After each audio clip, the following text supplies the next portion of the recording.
ٹھیک ہے آپ تھوڑا سا سینسیٹیو موضوع پہ باتیں ہوں گی جس پہ نہیں ہوتی، زیادہ علماء کرتے ہی نہیں ہیں، دور بھاگتے ہیں. بروتھل ہو گیا، ٹھیک ہے، بڑا گھر جسے آپ کہہ دیتے ہیں، یعنی کہ پیسوں کی بس شارٹ کٹ میں متا شیعہ حضرات کہتے ہیں جسے، ٹھیک ہے.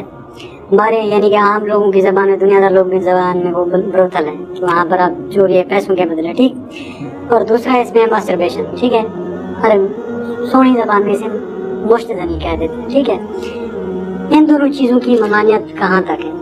حرام ہے جی دونوں، مطابق قیامت تک کے لیے دونوں حرام ہے. جس کی ہو نہیں رہی وہ کیا کرے؟ 30 سال کی عمر میں وہ کہتے ہیں، جس کے پاس آپ کہتے ہیں جس کے پاس نہیں ہے معاملہ نہیں کر سکتا، ایک کی استطاعت بھی نہیں رکھتا، وہ نہ کرے، حالانکہ اس کی نیڈ ضرورت روٹی سے زیادہ ہے یا روٹی کا مترادف. دیکھیں بخاری مسلم میں حدیث ہے کہ نوجوانوں کے گروہ جس میں استطاعت ہے وہ شادی کرے، اور جو شادی نہیں کر سکتا وہ روزے رکھے، روزے رکھ کے وہ اپنی شہوت کو ٹھنڈا کرے. تو یہ ایک ذریعہ ہے جس کے ذریعے آپ اپنے معاملات کو لے کے چل سکتے ہیں. اس دور میں روزے پاسبل ہیں؟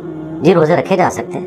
میں اور بھی سولوشنز دیتا ہوں. دوسری طرف قرآن میں یہ بھی ہے کہ جن لوگوں کی شادی نہیں ہے انہیں چاہیے وہ پاک دامن رہے. اللہ تعالیٰ نے انہیں کوئی ایسکیپ روٹ نہیں بتایا. متوالا جو معاملہ ہے وہ ایک عرب کا کلچر چل رہا تھا، بعد میں اسے بھی منع کر دیا گیا، بخاری مسلم میں حدیث موجود ہے. جہاں تک مسٹربیشن کا تعلق ہے اس پہ میں نے ڈاکٹر ذاکر نائک کو بھی ریبٹل کیا تھا کہ جو قرآن کی وہ آیت ہے نا کہ اہل ایمان کی نشانی ہے کہ وہ اپنی شرمگاہوں کی حفاظت کرتے ہیں سوائے اپنی بیویوں کے، اور جو لونڈیاں ہیں اس زمانے میں obsolete اب ہو چکی ہیں. اس کے سوا جو بھی کوئی راستہ اختیار کرتا ہے وہ اللہ کی حدوں کو کراس کرتا ہے. اس آیت کے تحت جو سورۃ المؤمنون میں موجود ہے، امام شافعی رحمۃ اللہ علیہ نے اس سے یہ رزلٹ نکالا کہ مسٹربیشن بھی اسی کیٹیگری میں فال کرتی ہے.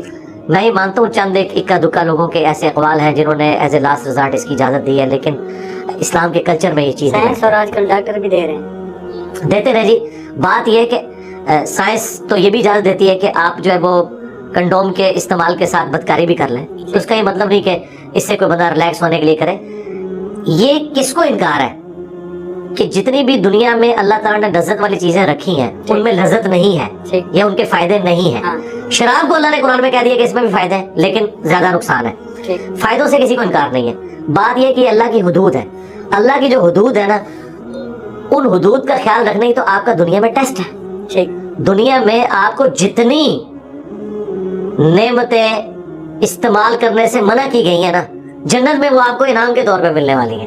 دنیا میں مرد کے لیے ریشم منع ہے، جنت میں قرآن میں ہے کہ ریشمی لباس ہوگا. دنیا میں سونا اور چاندی منع ہے، اور چاندی ایک خاص حد تک وہ انگوٹھی کے طور پہ جائز ہے، سونے کو آپ لے لیں. اور قرآن میں ہے کہ سونے کے کنگن جنتیوں کو پہنائے جائیں گے. دنیا میں آپ ایک وقت میں 4 سے زیادہ عورتیں نہیں رکھ سکتے، اور احادیث میں کثرت ازواج جو حوروں کی شکل میں وہ چیزیں آئی ہیں. تو دنیا میں جو نعمتیں حرام کی گئی ہیں ان کا افطار جنت کی زندگی ہے. اب آپ دیکھیں ایک آپ کو آپشن دیجئے دنیا میں آپ کو مثال سے سمجھاتا ہوں. اگر گورنمنٹ یہ اناؤنسمنٹ کرے کہ آپ لاہور سے لے کر پنڈی تک کا جو 5 گھنٹے کا ریل کار کا سفر ہے یہ کھڑے ہو کے کر لیں، اور پنڈی پہنچتے ہی پوری زندگی آپ کے گھر کا خرچہ حکومت اٹھائے گی، آپ کے بچوں کا میڈیکل، ان کی تعلیم، سب کچھ، صرف 5 گھنٹے آپ صبر کر لیں، آپ کہیں گے ٹھیک ہے.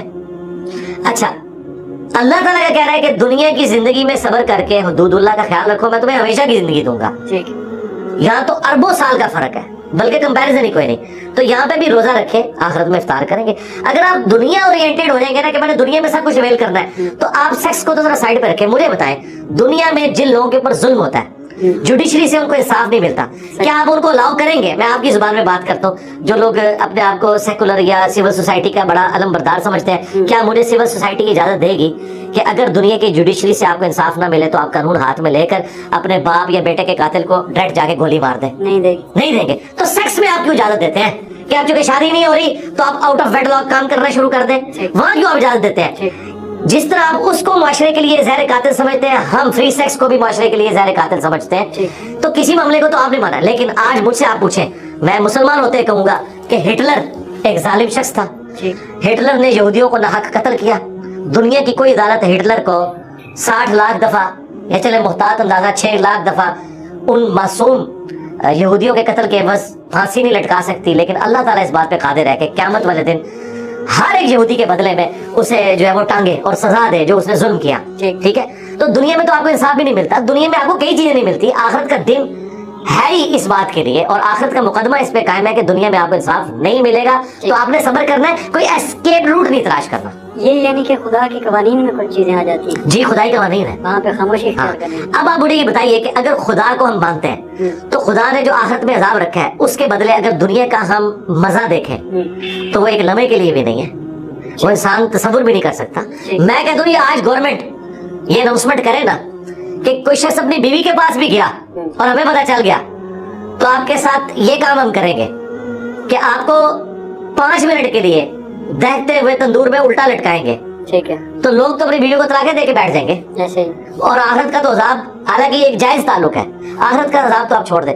ہم جب دنیا اورینٹڈ ہوتے ہیں، یہ میری بات یاد رکھیے گا، میں آپ کے پلیٹ فارم کی وساطت سے بھی آپ لوگوں تک بھی یہ بات پہنچا دوں کہ اگر آخرت کو نکال دے نا تو دنیا میں جو اسلام کے قوانین ہے نا یہ ظالمانہ ہے. ٹھیک ہے، اسلام جسٹس کا نظام نہیں دیتا ٹھیک. اگر آپ آخرت کو نکال دیں. ہاں آخرت کے ساتھ جوڑ کے اسے دیکھیں تو اسلام سے پرفیکٹ نظام کوئی نہیں ہے. ٹھیک. ہم مانتے ہیں کہ دنیا میں جو آپ سولوشنز تلاش کر رہے ہیں نا وہ وقتی طور پہ آپ کو ریلیف دیں گے لیکن معاشرے میں نارکی بنائیں گے. ٹھیک ہے، جو اسلام کہتا ہے نا کہ تکلیف پہ آپ نے صبر کرنا، انصاف نہیں ملا، آپ نے ایکسٹرا جوڈیشل ایکٹیویٹی پرفارم نہیں کرنی، آپ نے کوئی آؤٹ آف ویڈ لاک کوئی معاملات لے کے نہیں چلنے، آخر میں اللہ تعالیٰ آپ کو کمپنسیٹ کرے گا. اور اس پہ ایک حدیث ہے مسلم شریف کی، بڑی دقت انگیز حدیث ہے کہ جب جنتی جنت میں پہنچنے والے ہوں گے، جہنمی جہنم میں، اللہ تعالیٰ فرشتوں سے کہے گا کہ اس شخص کو بلا کے لاؤ میرے پاس جس نے دنیا میں تکلیف کی زندگی کاٹی میری وجہ سے اور سکھ کا ایک لمحہ نہیں پایا. اس کو فرشتے لے کے آئیں گے، یہ صحیح مسلم میں حدیث ہے. اللہ تعالیٰ فرشتوں سے کہے گا ذرا صرف جنت کا ایک پھیرا سے رکھ دو. ٹھیک ہے، وہ جنت کا پھیرا لگا کے جب واپس آئے گا اللہ تعالیٰ پوچھے گا کوئی دنیا میں تکلیف دیکھی؟ کہے گا تیری عزت کی قسم میں نے دنیا میں کوئی تکلیف نہیں دیکھی تھی کہ یہ اگر مجھے ہمیشہ کے لیے ملنے والا ہے، میں نے دنیا میں کوئی تکلیف نہیں دیکھی. وہ قسمیں اٹھا کے کہے گا کہ میں تکلیف تو دیکھی ہے اس نے، وہ نہیں دیکھی اس لیے کہہ رہا ہے کہ اسے انعام مل گیا. اچھا پھر اللہ تعالیٰ کہے گا اب اس شخص کو بلاؤ جس نے دنیا میں یاشی کی تھی اور حلال و حرام کی تمیز نہیں کی تھی، اسے جہنم کا ایک پھیرا لگاؤ. وہ جہنم کا پھیرا لگا کے آئے گا، کہے گا اے اللہ تیری عزت کی قسم میں نے دنیا میں ایک لمحہ بھی سکون کا نہیں کاٹا. دنیا کا سکون بھی اس کے لیے کافور ہو جائے گا جب وہ آخرت کا عذاب دیکھ لے گا. اور یہ دنیا میں بھی آپ ایکسپیرینس کر سکتے ہیں. مجھے آج یاد بھی نہیں ہے کہ میں نے یونیورسٹی میں کتنی راتیں کاٹ کے رات کو تکلیف کے ساتھ اپنے سبجیکٹس کی تیاری کی، تب میں پوزیشن حاصل کرتا تھا. جب ایک اچھی نوکری ملی تو میں سب کچھ بھول گیا. اچھا نوکری کے بعد بیوی بچے مل گئے تو مجھے نوکری کی تکلیف بھی کافور ہو گئی. اب میں اس دینی پلیٹ فارم پہ آیا ہوں، اگرچہ یہ ایک کانٹوں بھری سٹیج ہے لیکن اس کے اندر جو اللہ نے ٹیسٹ رکھا ہے میں اپنی تمام تکلیف کو بھول جاتا ہوں جب میں اس کو ٹیسٹ کو دنیا میں فیل کر رہا ہوں. ابھی تو آخرت کا انعام انشاءاللہ باقی ہے. تو آپ آخرت کے ساتھ چیزوں کو جوڑ کے دیکھیں تو اسلام ایک پرفیکٹ نظام ہے. ہاں صرف دنیا میں دیکھیں تو پھر ہود بھائی کی بات ہے بالکل ٹھیک ہے. ٹھیک. ہاں جی.